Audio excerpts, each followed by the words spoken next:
Let's get started writing some code for our first-person character controller. The first thing we want to do is on your games folder here, right-click, let's create a scripts folder. So folder, rename it to scripts, and this is where our C# scripts will live. Right-click your scripts folder, C# script, and let's go ahead and name this player.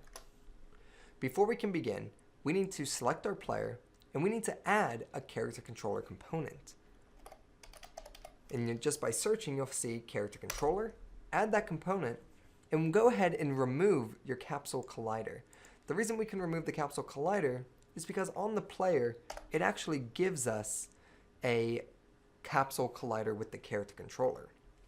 Now with the character controller, we have a few properties here, such as we can specify the min movement distance, we can specify the radius, so how thick our character is if we were to use a third-person character. We can map this to our player model.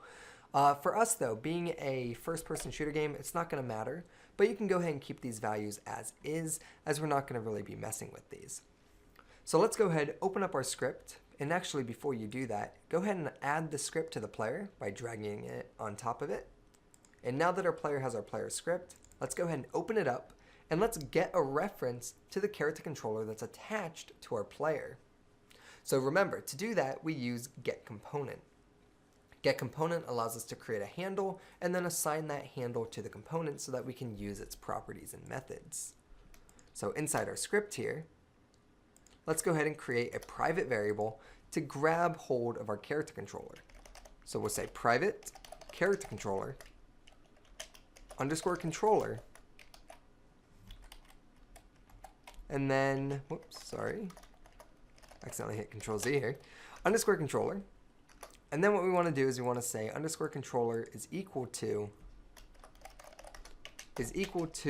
our character controller that's attached to this object. So the script is already on the player, so we can just say get component character controller.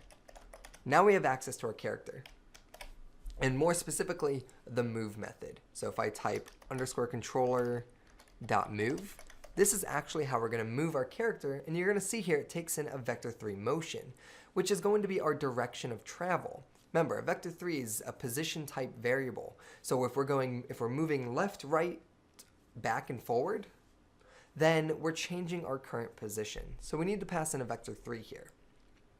So let's go ahead and move down to our update method and figure out what the first steps are for this. We're creating movement for our player. This is going to be our physics-based character controller. The first thing we need to do is we need to specify the direction our player is moving. So let's go ahead and create a position variable to store the direction. So we'll say direction equals a new vector3, and this is a 3D game. So we're going to be moving along the x-axis, which is going to be our left and right, and we're going to be moving along the z-axis, which is our forward and backwards. We're not going to be moving on the y-axis because that would be our gravitational axis, which is going to be up and down. So here's our direction, and it needs to be based on our user inputs. So how do I know if I'm going to the left or the right? Similar to game one, we can use the input manager getAccess. So for our x value, we're going to say input.getAccess, and we'll say horizontal, and then 0 for the y, and then we'll say input.getAccess vertical for the up and down arrow keys, and the WS keys for our z-axis. Input.getAccess, and we'll say vertical. All right, so what's next? What can we do next? Well, we have our direction vector of where to move. Let's go ahead and apply it to our controller. So let's go ahead and say underscore controller dot move, and let's pass in our direction. This direction variable is going to be based on your user input.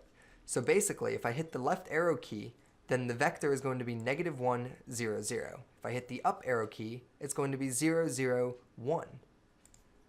Let's go ahead and save this. Head back into Unity. Go ahead and run the game. And it looks like we have an error here. And I added one too many closing parentheses. Save this. Head back into Unity. Go ahead and let it compile. Okay, run your game. And when you hit the A and D key, we should be moving our character. and you'll actually see that input axis horizontal is not set up. I have an error because I misspelled horizontal. This name must match what's in the input manager. And if you don't remember where to get that name from, you can go to Edit, Project Settings, Input. And inside the axes, we have horizontal and vertical. And these map to our WSAD and up and down arrow keys. So here, let's rename this to horizontal, save this, let Unity recompile, and we can go ahead and run the game.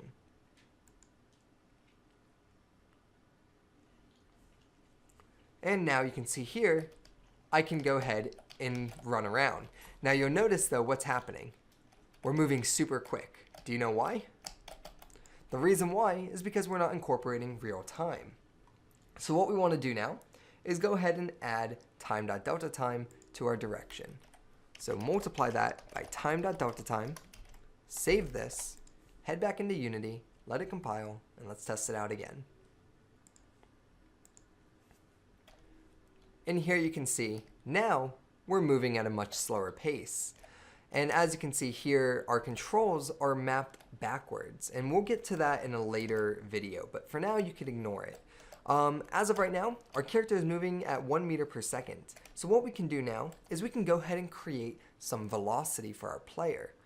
And the reason why the controls are backwards, by the way, is because our camera is flipped 180 degrees. When we actually go ahead and create the first person camera for our player, this will be fixed. But for now, don't worry about that and focus on actually getting this character to move.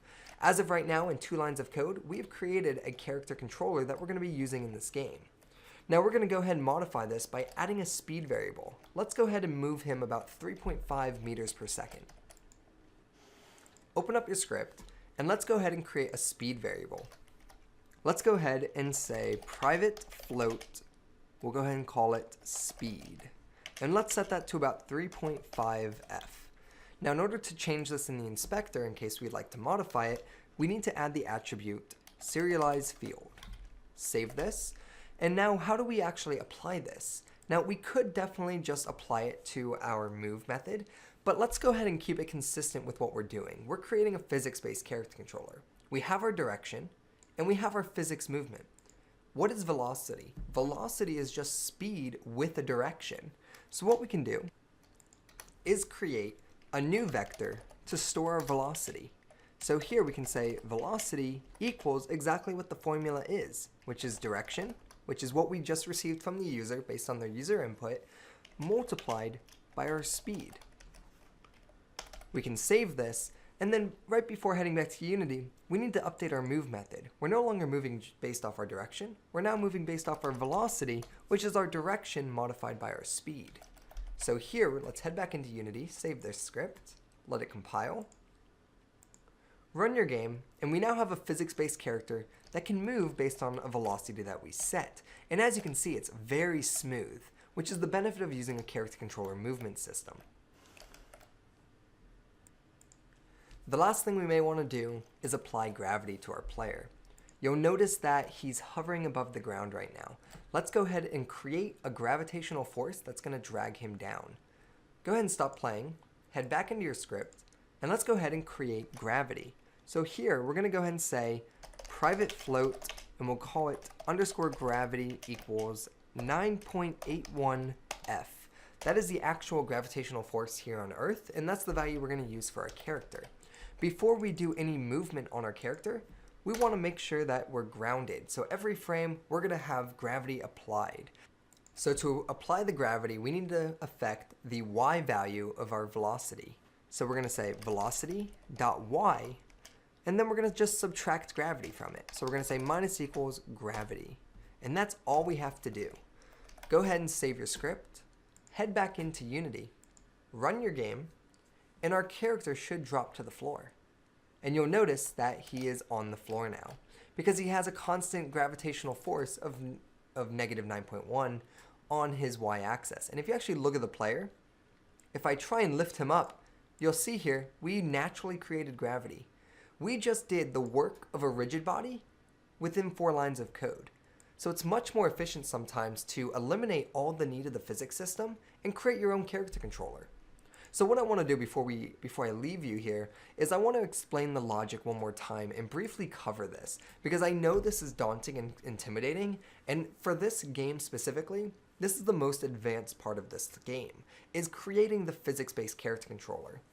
Understanding that our position is based on our user input, and understanding that velocity is just a formula that's our direction with our speed. And then applying gravity. Why do we have to type velocity.y? Well, we don't want to add or we don't want to subtract gravity on our user input. We only want it on our y-axis, right? When you jump, you need to come back down, and that's what the gravity is doing here. And then to move it all together, we just use controller.move, which is a magical function by Unity that says, okay, you're moving at the direction and speed going left, and then you want to incorporate real time right here. And that's all we're doing.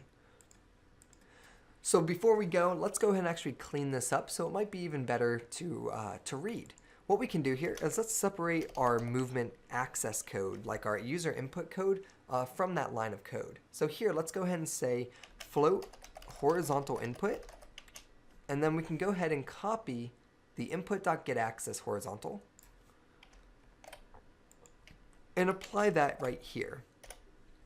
Add a semicolon, and we can go ahead and say new vector 3, and then now we can just swap it in with horizontal input, and it's much cleaner. We'll do the exact same thing for our vertical. Remove it from here, create a new variable. These are called temporary variables. They're only available within the update method. That's why we're not using any public or private access modifiers. Here we're going to say vertical movement, horizontal input, vertical input, and then we'll apply it just like we did with the horizontal. So on the x-axis is our horizontal input, and the z-axis is our vertical input. Okay, save this. And last but not least, guys, let's go ahead and clean up our update method. Like we discussed, we never want to keep our game loop cluttered. So here we're going to have a method called void calculate movement.